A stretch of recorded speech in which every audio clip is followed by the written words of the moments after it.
नमस्कार, आप देख रहे हो जन्नत की पुकार। जमीयत उलेमाए हिंद प्रमुख मौलाना मोहम्मद मदनी के बयान पर भाजपा की तरफ से पलटवार किया गया है। संबित पात्रा ने कहा कि उनकी तरफ से भोपाल में दिया गया बयान भड़काऊ और देश को बांटने वाला है। जिहाद के नाम पर जिस प्रकार से लोगों ने भारत में ही नहीं बल्कि भारत के बाहर भी आतंक फैलाया है वह हमने देखा है। उन्होंने आगे कहा कि मौलाना मदनी ने कहा है कि सुप्रीम कोर्ट को सुप्रीम कहलाने का कोई अधिकार नहीं है। मौलाना मदनी के इस बयान को सुप्रीम कोर्ट को स्वतः संज्ञान में लेकर इसकी सुनवाई करनी चाहिए। संबित पात्रा की पूरी बात सुनिए।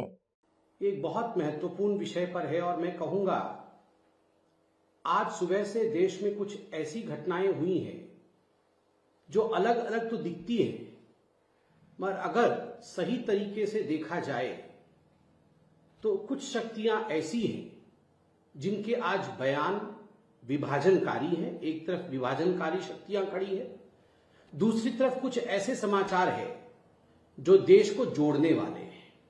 इन दोनों को यहां अपने अपने परिप्रेक्ष्य में रखना आवश्यक है। एक तरफ हमने देखा कि जमायत उलेमाए हिंद के प्रमुख मौलाना महमूद मदनी भोपाल में जब जमायत उलेमाए हिंद का गवर्निंग काउंसिल की मीटिंग हो रही थी उसमें उनके बयान को सुना है। अभी प्रेस कॉन्फ्रेंस में मैं विस्तार से बताऊंगा। दूसरी ओर हमने देखा है किस प्रकार SIR को लेकर अखिलेश यादव जी ने अपने कार्यकर्ताओं के साथ मीटिंग की और मीटिंग के पश्चात जिस प्रकार का बयान अखिलेश यादव जी ने दिया है वह न केवल भ्रामक है मगर वह भी विभाजनकारी है। और दूसरी तरफ आज हमने देखा है कि भारत का जो GDP ग्रोथ रेट Q2 का रिलीज हुआ है वह किस प्रकार एक ऐतिहासिक फिगर है 8.2% पे। इन सभी विषयों पे आज हम चर्चा करेंगे इस प्रेस वार्ता में कि देश की विघटनकारी शक्तियां किस प्रकार देश की अच्छाइयों के ऊपर काला साया मंडराना चाहती है, काले बादल से उसे ढक देना चाहती है, मगर देश की जनता ऐसा होने नहीं देगी। सर्वप्रथम मैं आना चाहता हूं जमीयत उलेमाए हिंद के प्रमुख मौलाना महमूद मदनी जी, जिन्होंने आज भोपाल में एक बहुत बड़े बैठक में जिस प्रकार से भाषण दिया है वह न केवल भड़काऊ है अपितु देश को विभाजन की ओर लेने की उनकी कुचेष्टा है। उनका कहना कि जिहाद होना चाहिए, जब जब जुल्म होगा तब तब जिहाद होगा, मुझे लगता है यह बहुत ही अनुचित शब्द है, बहुत ही अनुचित वाक्य है। और जिहाद के नाम पर जिस प्रकार से लोगों ने भारतवर्ष में ही नहीं भारतवर्ष के बाहर भी आतंक फैलाया जिहाद के नाम पे, वह हमने देखा है। तो स्वाभाविक रूप से यह कहना कि भारत में जिहाद होगा एक बहुत ही इर्रेस्पॉन्सिबल, गैर जिम्मेदारी से भरा हुआ एक वचन है। दूसरा जो मौलाना महमूद मदनी ने कहा वह था कि सरकार के दबाव में, भारत सरकार की दबाव में भारत की अदालतें काम करती है और सुप्रीम कोर्ट को भी सुप्रीम कहलाने का कोई अधिकार नहीं है। सुप्रीम कोर्ट हमारे केसेस को एडमिट कैसे करती है?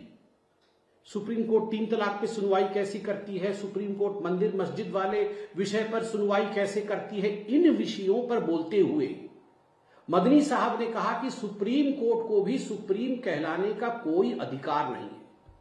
मैं तो सुप्रीम कोर्ट से गुजारिश करूंगा, मैं भी एक साधारण नागरिक हूं, आप भी नागरिक हैं, कि यदि सुप्रीम कोर्ट के ऊपर कोई साधारण नागरिक भी इस प्रकार की टिप्पणी करता है तो supreme court suo motu cognizance ले सकता है। सुप्रीम कोर्ट खुद इसकी सुनवाई कर सकता है, क्योंकि आगे चलकर अगर इतने बड़े नेता, एक कौम के इतने बड़े नेता इस प्रकार की बात कह के लोगों को बरगलाने की कोशिश करें, सुप्रीम कोर्ट के विरोध लोगों को भड़काए, तो स्वाभाविक रूप से it demeans the stature of supreme court. I firmly believe that the supreme court should take a cognizance of what mister Madani has said today. इस देश में सुप्रीम कोर्ट हर उस केस की सुनवाई करती है जो जनता जनार्दन सुप्रीम कोर्ट के देवड़ी पर लेकर जाती है।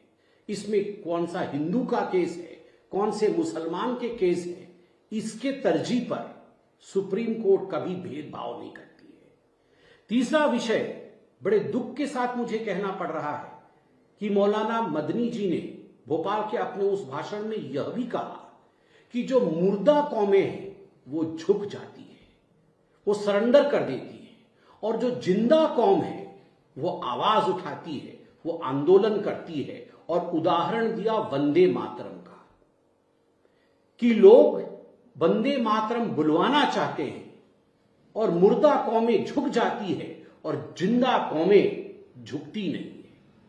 मैं मदनी साहब को याद दिलाना चाहूंगा और कहना चाहूंगा कि मदनी साहब, वंदे मातरम किसी धर्म का नहीं है। वंदे मातरम इस मिट्टी का सुगंध है, हिंदुस्तान का सुगंध है वंदे मातरम। हिंदुस्तान की वह बोली है, मां भारती की वह बोली है वंदे मातरम, जिस बोली को अपनाते हुए न जाने कितने असंख्य लोगों ने अपना बलिदान दिया ताकि आज हम स्वाधीनता के सांस को, स्वाधीनता के वातावरण में हम सांस ले सके, ताकि हम स्वतंत्र हो सके। और यह जो साल चल रहा है, यह वंदे मातरम का 150वां वर्षगांठ साल चल रहा है। अर्थात वंदे मातरम को बंकिम चंद्र चट्टोपाध्याय जी द्वारा लिखे हुए 150 वर्ष 1875 में लिखा गया था, उसे लयबद्ध 1876 में रविंद्रनाथ टैगोर जी ने किया था। 1950 में उसे नेशनल सॉन्ग के रूप में स्वीकार किया गया था। और आज जब हम वंदे मातरम को प्रतिष्ठित कर रहे हैं, उसका महिमा मंडन कर रहे हैं, आज हम जब उसे पूरे देश में गा रहे हैं, तो इसमें जिंदा कौम और मुर्दा कौम ला करके वंदे मातरम के खिलाफ भड़काना, यह मदनी साहब और उनके साथियों का विभाजनकारी नीतियों को ही दर्शाता है। मुझे तो बड़ा आश्चर्य लगा है कि मदनी साहब ने आज यह भी कहा है कि मुसलमानों के लिए जिहाद बहुत पवित्र है, और जब भी उनको लगता है कहीं जुल्म हो रहा है तो वो जिहाद करना चाहिए। मुझे लगता है इस प्रकार के शब्दों से, इन शब्दों के प्रयोग से कहीं न कहीं हिंदुस्तान की जो मूल भावना है, हिंदुस्तान का जो मूल मंत्र है, सबका साथ, सबका विकास, सबका विश्वास और सबका प्रयास, उस पर कुठाराघात होता है। मदनी साहब को इस प्रकार के वचनों का प्रयोग नहीं करना चाहिए। हम घोर निंदा करते हैं इस प्रकार के उनके बयानों का।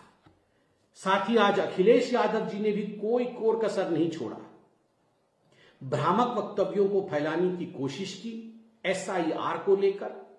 और अखिलेश यादव जी ने कहा एसआईआर होगा तो आरक्षण समाप्त हो जाएगा, नौकरी चली जाएंगी, महंगाई बढ़ जाएगी। मुझे तो लगता है एसआईआर के विषय में अखिलेश यादव जी को ट्रेनिंग लेनी चाहिए। एसआईआर क्या है, एसआईआर किस प्रकार होता है, और एसआईआर क्यों होता है, स्पेशल रिवीजन क्या होता है, समरी रिवीजन क्या होती है, इन सब विषय में पहले अखिलेश यादव जी को राजनीति से पहले उस पर शिक्षा प्राप्त करनी चाहिए। कैसे नौकरी चली जाएगी? एसआईआर होने से किसी की नौकरी कैसे चली जाएगी? एसआईआर से आरक्षण छिन जाएगा? किस विषय को किस विषय से जोड़ रहे हैं? मुझे तो आश्चर्य लगता है इस बात से, और मुझे इसमें तनिक भी संदेह नहीं है, कोई संकोच नहीं है कहने में कि चाहे वो अखिलेश यादव जी हो, चाहे वो राहुल गांधी हो, चाहे वो ममता बनर्जी हो, ये सारे लोग चुनाव लड़ने से पहले ही हार मान जाते हैं।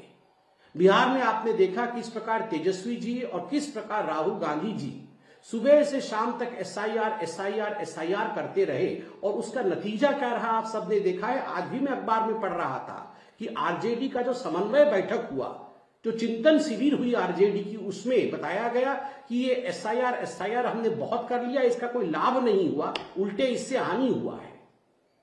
वही गलती अब अखिलेश यादव उत्तर प्रदेश में कर रहे हैं। ये और कुछ नहीं, एक एंटीसिपेटरी बेल है।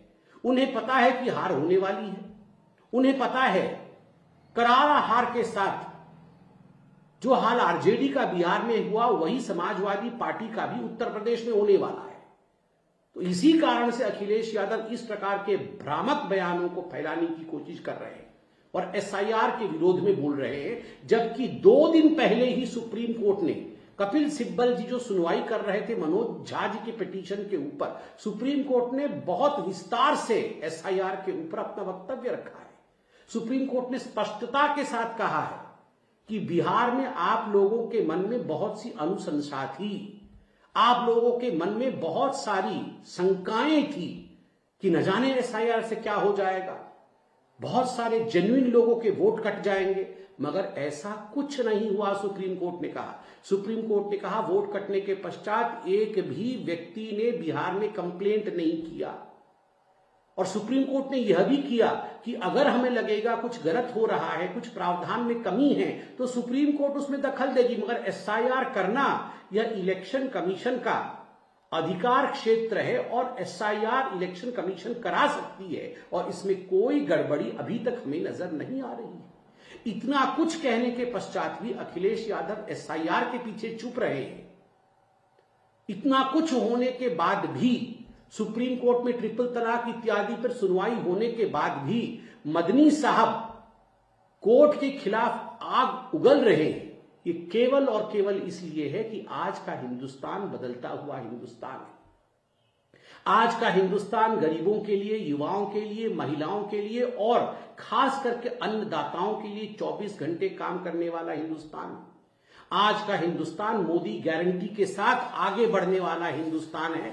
और मैं उदाहरण देना चाहूंगा, अभी थोड़ी देर पहले जो भारत का Q2 सेकेंड क्वार्टर का जीडीपी ग्रोथ के आंकड़े रिलीज हुए हैं, उसमें आप देखिए जो अनुमान लगाया गया था इंटरनेशनल एजेंसीज इत्यादि द्वारा, बहुत बड़े बड़े बुद्धिजीवी उसमें अनुमान लगा रहे थे कि 6.5 से 7.2% या ज्यादा से ज्यादा 7% तक का एक जीडीपी ग्रोथ रहेगा। यह प्रोजेक्शन था इंटरनेशनल एजेंसीज का। मगर ये सब तोड़ते हुए, इन सब प्रोजेक्शंस को दरकिनार करते हुए record breaking 8.2% GDP growth rate Q2 का भारतवर्ष में आया है। तो स्वाभाविक रूप से ये मोदी गारंटी केवल एक चुनावी नारा नहीं है, यह मोदी गारंटी वास्तविक रूप में जमीन पर काम कर रही है। जो चारों पहिए हैं, चाहे वो कृषि का पहिया हो अर्थव्यवस्था का, चाहे वो सर्विस सेक्टर का पहिया हो अर्थव्यवस्था का, चाहे वो उद्योग या इंडस्ट्री का पहिया हो अर्थव्यवस्था की, या डिजिटल पहिया हो अर्थव्यवस्था का, ये चारों पहिए एक सिंक्रनी के साथ आगे बढ़ रहे हैं। इंफ्रास्ट्रक्चर 9.1% से आगे बढ़ रहा है।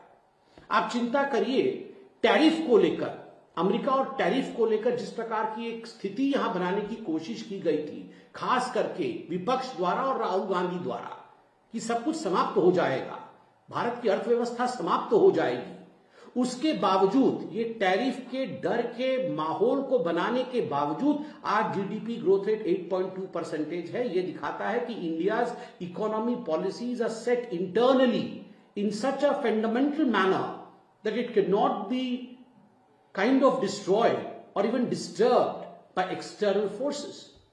जो हमारी आंतरिक शक्तियां हैं अर्थव्यवस्था की, वो इतनी शक्तिशाली हैं कि विदेशी शक्तियों द्वारा या बाहरी शक्तियों द्वारा उसका कोई भी नुकसान नहीं हो सकता है। यह 8.2% जीडीपी यही दर्शाता है। पिछले तिमाही में, जब पिछली बार तिमाही का रिजल्ट आया था, वो 7.8% जीडीपी ग्रोथ रेट था। वह भी अपने आप में एक रिकॉर्ड था। उस रिकॉर्ड को तोड़ते हुए 8.2% रिकॉर्ड पे आज हम पहुंचे हैं। तो स्वाभाविक रूप से ना मदनी जी को यह अच्छा लग रहा है और ना अखिलेश जी को यह अच्छा लग रहा है। और आज ममता जी के बारे में भी मैं ये कहना चाहूंगा और ममता जी से ये दरख्वास्त भी करना चाहूंगा कि वह भी हाईकोर्ट का सम्मान करें। मालदा में 2017 में जो फ्लड आया था, उस फ्लड रिलीफ का जो 100 करोड़ रुपए का घोटाला ममता बनर्जी की सरकार ने किया था, लगभग 80 पंचायत प्रमुख और जिलों के अधिकारी, सरकारी अधिकारी, ये जो आक्षेप लगाया गया था पिटीशनर द्वारा कि ये 80 पंचायत के अध्यक्ष टीएमसी के और जिला अधिकारियों ने मिलकर के मनी साइफन किया है। 14,000 लोगों को मुआवजा देना था 100 करोड़ रुपए का। उनके पास, उनके अकाउंट में ये पैसा नहीं जाके दूसरे के अकाउंट में टीएमसी ने ये पैसा ट्रांसफर किया ताकि यह पैसा टीएमसी के पास आए। और एक्टिंग चीफ जस्टिस और दूसरे एक जस्टिस दोनों के खंडपीठ ने जब ये सुनवाई की, उन्होंने स्पष्ट रूप से कहा है कि आखिरकार हमने तो पिछली बार कहा था इस पे सीएजी कैग की ऑडिट रिपोर्ट प्रस्तुत करनी है। जो प्रथम रिपोर्ट आया था, the first report of the CAG on the Malda scam, उसमें तो इंगित किया गया था कि कहीं ना कहीं स्कैम है, मगर दूसरे रिपोर्ट को बंगाल की सरकार ने अभी तक क्यों नहीं सबमिट किया है? यह सवाल कलकत्ता हाईकोर्ट के खंडपीठ ने पूछा है, जिसमें एक्टिंग चीफ जस्टिस भी शामिल है, और निर्देशित किया है कि जब अगली सुनवाई होगी जो कि 15 दिसंबर को है, उस समय सीएजी को भी अपनी दूसरी रिपोर्ट सबमिट करनी पड़ेगी। और जो एलिगेशन लगाने वाले थे उनका कहना है कि सीएजी और सरकार के बीच में कोल्यूजन है, तभी सरकार को बचाने की कोशिश सीएजी कर रही है बंगाल के अंदर। तो आप देखिए, एक तरफ देश आगे बढ़ रहा है, देश की जीडीपी आगे बढ़ रही है, विकास हो रहा है, इंफ्रास्ट्रक्चर छलांग लगा रहा है, और दूसरी ओर चाहे वो मदनी जी हो जो जिहाद करना चाहते हैं इस ग्रोथ के खिलाफ, चाहे एसआईआर को लेकर भ्रामक बयान अखिलेश यादव देकर लोगों को भ्रम की परिस्थिति में डाल रहे हैं। देश की जनता जानती है कि मोदी है तो मुमकिन है, और मोदी की गारंटी देश को आगे लेने वाली गारंटी है। इसलिए देश की जनता मोदी जी के साथ खड़ी है, न कि विभाजनकारियों के साथ। धन्यवाद। अगर आपने हमारा अभी तक चैनल सब्सक्राइब नहीं किया है तो कृपया चैनल सब्सक्राइब कर लें, लाइक करें, शेयर करें, कमेंट करें। तो मिलते हैं फिर किसी और खबरों के साथ। नमस्कार।